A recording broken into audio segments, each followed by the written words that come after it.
Hey everyone, Nicole Steckline, Technical Agronomist for DeKalb Asgrow in Northeast Iowa. It is August 2nd and I'm in the middle of a cornfield. So the reason I'm out in the middle of this cornfield today is to talk to you guys about rootworm. So this summer, especially the last 3 or 4 weeks, I've been getting a phone call, text message, email, picture message about every other day on a new field that somebody is saying that they could have rootworm damage. And this kind of lines up with all the phone calls that I was getting last fall as guys were picking corn and coming across these areas where everything was kind of twisted up. So I'm in a field right now where we've got just some slight root lodging, just a little bit of goosenecking, and we're going to do some digging to try and determine if this is just a little bit of wind damage when the soil moisture was high, or if we have a bigger problem. Looking down the row here, you can kind of get a sense for the prevalence of plants that are just slightly goosenecked. So there's just a little pushover. So as this farmer is walking through his fields, or as he's picking corn, this might not be enough to really raise an eyebrow, let him know that there's something going on in this field.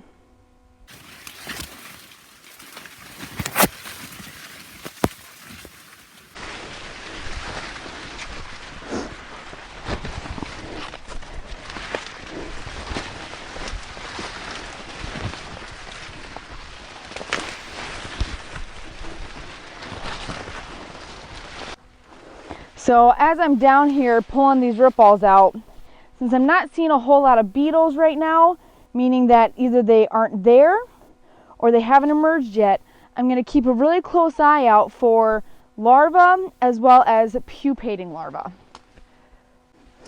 So here, just kind of digging through the hole and digging through the root masses, I was able to locate one rootworm larva right in here.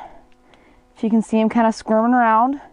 I've also found a couple of pupating larvae, if I can find them back again here.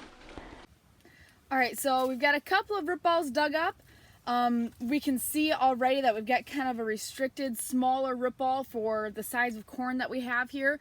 Some of it's tillage layers, but I have a sneaking suspicion that some of it is caused by rootworm feeding. So we'll go up to the shop, get these suckers cleaned off, and take a much closer look at what we're dealing with. After we've got our roots cleaned off and we can actually see what's going on here, we're going to want to score these roots. So the root scoring system is based on a 0 to 3 scale. It's like golf. A big score is bad. And a score of 1 would mean that we have one entire node of roots is missing.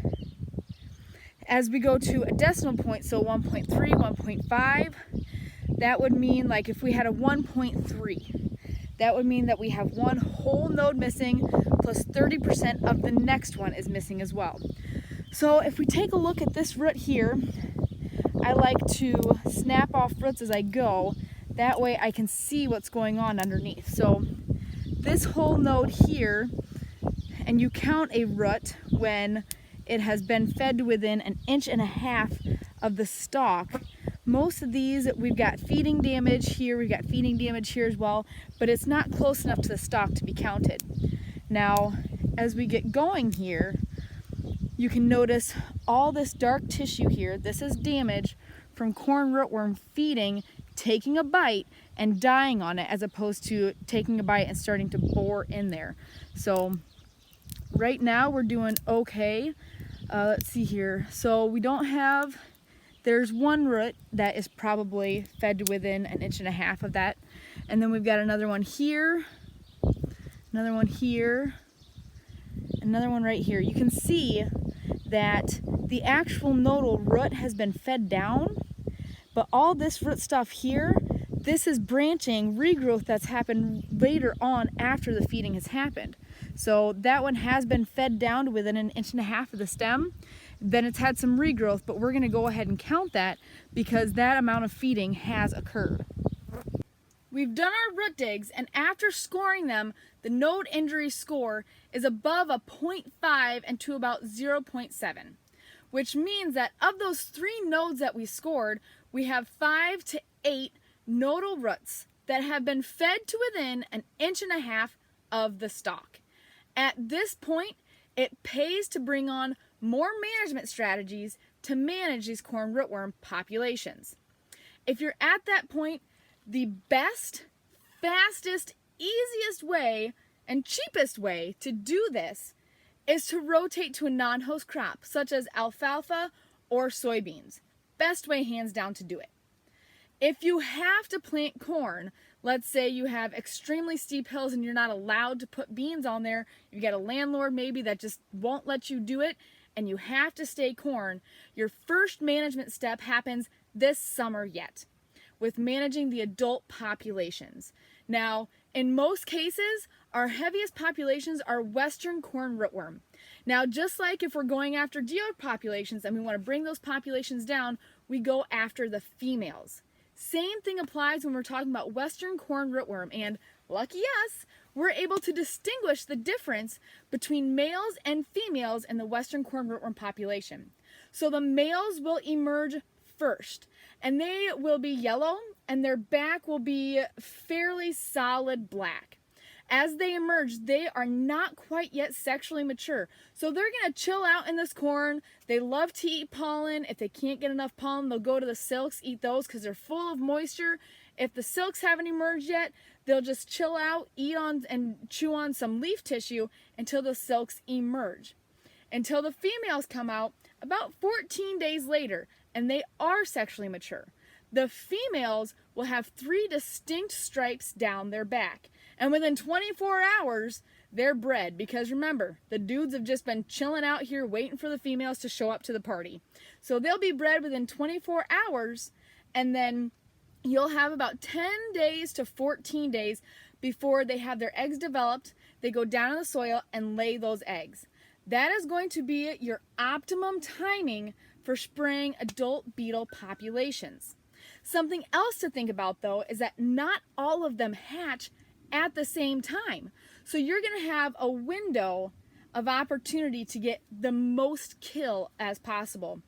I encourage you to go out and dig, see how many larvae you're still finding, see if you can still find pupating larvae, and then kind of take a look at the ratio of males to females that you've got out in your field. So that's something that you can do yet this summer.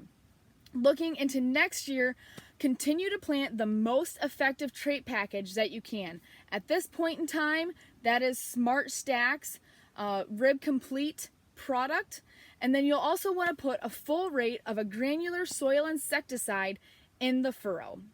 Now, this is a disclaimer where right now our biggest issue is populations. And if you want to control populations, you rotate.